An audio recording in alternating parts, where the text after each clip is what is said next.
ಸುಮ್ಮನೆ ಇರೋಕ್ಕೆ ಆಗಲ್ವಾ ನಿನಗೆ? ಯಾಕೆ ಮಾತಾಡೋಕೆ ಹೋದೆ ದೇವಸ್ಥಾನದಲ್ಲಿ? ನಾವು ಕೂಗಾಡಿದ್ರೆ ಪ್ರಪಂಚ ಬದಲಾಗುತ್ತಾ? ಅವರೆಲ್ಲ ನಿನ್ನ ಬಗ್ಗೆ ಮಾತಾಡೋದು ಕೇಳಿದ್ರೆ ನಂಗೆ ಮೈಯೆಲ್ಲ ಉರಿತಾ ಇತ್ತು. ಏನಂತಿದ್ರು? ತಂಗಳು ತಿಂದ್ರು ಅಹಂಕಾರ ಕಡಿಮೆ ಅಲ್ಲ ಅಂತಿದ್ರು. ತಂಗಳೋ ಬಿಸಿನೋ ಕದ್ದೇನು ತಿಂತಿಲ್ಲ ದುಡುದು ತಿಂತಿದೀವಿ ಅಂತ ಹೇಳಬೇಕಿತ್ತು. ಅಲ್ಪರ ಸಂಘ. ನನಗನ್ಸುತ್ತೆ ನೀನು ಇಲ್ಲಿ ಇರಲೇಬಾರ್ದಿತ್ತು. ನನಗೇನು ಆಸೆನೇನೋ ವಿದ್ಯಾ ದೇವಸ್ಥಾನದಲ್ಲಿ ಕೆಲಸ ಮಾಡೋಕ್ಕೆ. ಅವಳು ಮೂತಿ ಕಂಡ್ರೇ ಆಗಲ್ಲ. ಆದರೆ ಅನಿವಾರ್ಯತೆ, ಕೆಲಸ ಮಾಡಲೇಬೇಕು. ಅಪ್ಪ ಅವತ್ತು ಮಾಡಿದ ತಪ್ಪಿಗೆ ಇವತ್ತು ನಾವೆಲ್ಲ ಸಿಕ್ಕಾಕೊಂಡಿದ್ದೀವಿ.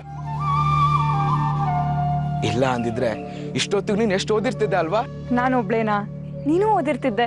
ಆದರೂ ನಿನ್ನಷ್ಟು ಬುದ್ಧಿವಂತ ನಾನು ಅಲ್ಲ ಬಿಡು. ಮೇಷ್ಟ್ರು ಯಾವಾಗಲೂ ನಿನಗೆ ತಾನೇ ಬೇಷ ಅಂತ ಹೇಳ್ತಿದ್ದು. ನೀನು ಸ್ವಲ್ಪ ತರಲೆ, ಅದಕ್ಕೆ ಅವ್ರಿಗೆ ನಿನ್ ಕಂಡ್ರೆ ಸಿಟ್ಟು. ಆದರೂ SSLC ಫಸ್ಟ್ ಕ್ಲಾಸೇ ಬಂದಿದ್ಯಲ್ಲೋ. ಫಸ್ಟ್ ಟೈಮ್ ಒಳ್ಳೆ ಮಾರ್ಕ್ಸ್ ತಗೊಂಡಿದ್ದೆ. ಎಷ್ಟು ಸಂತೋಷ ಆಗಿತ್ತು ಗೊತ್ತಾ? PCMC ಮಾಡಿ ಕಂಪ್ಯೂಟರ್ ಇಂಜಿನಿಯರಿಂಗ್ ಮಾಡೋಣ ಅಂತಿದ್ದೆ. ಆದ್ರೆ ನಮ್ಮ ಅದೃಷ್ಟಕ್ಕೆ ಕಾಲೇಜಲ್ಲಿ ಅಡ್ಮಿಷನ್ ಕ್ಯೂನಿಲ್ಲ ಬದಲು RTO ಆಫೀಸಲ್ಲಿ ಲರ್ನಿಂಗ್ ಲೈಸೆನ್ಸ್ ಕ್ಯೂನಿಲ್ಲ ಆಗಾಯ್ತು.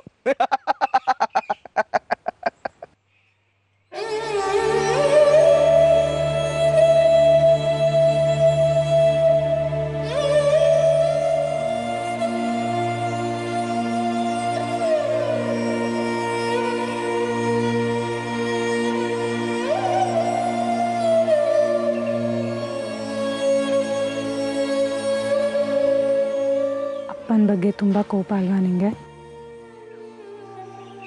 ಅವ್ರು ಯಾವುದೋ ಬಿಸ್ನೆಸ್ಸು ಅಂತ ಮಾಡೋಕ್ಕೋಗಿ ಎಡವಿ ಮಕ್ಕಳ ಭವಿಷ್ಯದ ಮೇಲೆ ಕಲ್ಚಪ್ರಿ ಆಡಿದ್ಬಿಟ್ರು.